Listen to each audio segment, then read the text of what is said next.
Përshëndetje. Falja e vetes mund të jetë një nga hapat më të vështirë, por më të fuqishëm drejt gjetjes së paqes. Në këtë video, unë do të flas për 8 nga këto veçori më të mira që mund të bëni për të çliruar fajin dhe për të përqafuar dëmshurinë për vetveten. Ne të gjithë bëjmë gabime dhe përjetojmë dështime në jetën tonë. Të gjithë. Është pjesë e të qenit njeri. Megjithatë, mbajtja pas këtyre gabimeve dhe dështimeve të së kaluarës mund të na çojë në ndjenja negative të fajit, turpi dhe vetfajësimi. Këto ndjenja mund të dëmtojnë mirëqenien tonë mendore dhe emocionale dhe të na pengojnë të eci përpara për të arritur potencialin tonë të plot. Kjo është arsyeja pse është e rëndësishme të falim veten. Unë do të përpiqem të eksplorojmë në rëndësinë e vetfaljes dhe do të mundohem të ofroj edhe zgjidhje. Pra, pse është e rëndësishme vetfalja? Falja e vetvetes na lejon të heqim dorë nga emocionet negative dhe të përqendrohemi te rritja, te vetpërmirësimi dhe pozitiviteti. Është një hap i domosdoshëm drejt dashurisë dhe vetpranimit. Mbajtja e gabimeve dhe dështimeve të së kaluarës krijon një imazh negativ për veten dhe kufizon potencialin tonë të rritjes. Duke falur veten, ne mund të kalojmë gabimet dhe dështimet tona dhe të përqendrohemi në ndryshimet pozitive që mund të bëjmë. Ja cilat janë hapat për të falur veten. E para, kuptoni që të gjithë bëjmë gabime. Hapi i parë për të falur veten është të kuptojmë se të gjithë bëjmë gabime. Ne nuk jemi perfekt dhe do bëjmë gabimet në jetën tonë derisa të ikim nga kjo botë. Është thelbësore të pranojmë se gabimet janë pjesë e procesit të mësuarit dhe na ndihmojnë të rritemi si individ. E dyta, mësoni nga gabimet dhe merrni përgjegjësinë për to. Hapi tjetër është të mësojmë nga gabimet dhe të merrni përgjegjësinë për to. Pranoni se çfarë shkoi keq dhe çfarë mund të kishim bërë ndryshe.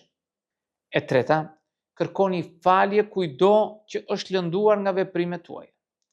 Nëse gabimi juaj ka lënduar dikë, është e rëndësishme të kërkoni falje. Kërkimi i faljes tregon se ju e kuptoni ndikimin e veprimeve tuaja dhe po ndërmerrni hapa për ta korrigjuar. E katërta, bëni ndryshime nëse është e mundur. Nëse ka një mënyrë për të korrigjuar gabimin tuaj, bëjeni atë.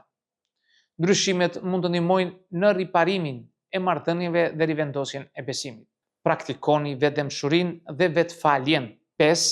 Praktikoni vetdëmshurinë dhe vetfaljen. Tregojeni veten me mirësi, me mirëkuptim për të praktikuar me dëmshuri dhe faljen për veten tuaj. Kujtoni vetes se ju jeni vetëm një njeri dhe bëni më të mirën që mundeni. Është në rregull të bësh gabime, edhe është në rregull të falësh veten.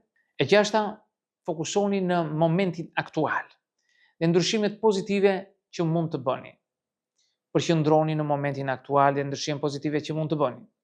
Duke hequr dorë nga e kaluara, mund të përqendroni në të tashmen dhe ndryshimet pozitive që mund të krijoni. Kjo mund të përfshijë vendosjen e qëllimeve, praktikimin e kujdesit për veten dhe edukimin e marrëdhënieve pozitive. 7. Kërkoni mbështetje. Kërkoni mbështetje nga miqt, familja ose nga një profesionist i trajnuar. Ndonjëherë falja e vetvetes mund të jetë e vështirë dhe ne kemi nevojë për ndihmë nga të tjerët për ta bërë këtë. Biseda me dikë që kujdeset për ju dhe i kupton ndjenjat tuaja mund t'ju ndihmojë të përpunoni emocionet tuaja dhe të ecni përpara.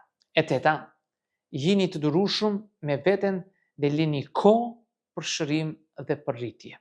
Falja e vetvetes është një proces dhe kërkon kohë. Të jeni të butë me veten dhe merrni gjërat jo me një ditë dhe jo në një moment. Falja e vetes është një pjesë thelbësore e dashurisë dhe e vetpranimit. Ne mund të jetojmë një jetë më të lumtur, më të shëndetshme, duke hequr dorë nga emocionet negative dhe duke u fokusuar në rritjen me pozitivitet. Mos harroni, të gjithë bëjmë gabime dhe është në rregull të falni veten. Miq, këto do të thosha në këtë video. Nëse ju pëlqeu mund të bëni komente tuaja, por mos harroni asnjëherë të bëni subscribe për të marrë videot e reja që unë hedh her pas here në kanalin tim. Dhe deri në videon tjetër, mirë takofshi.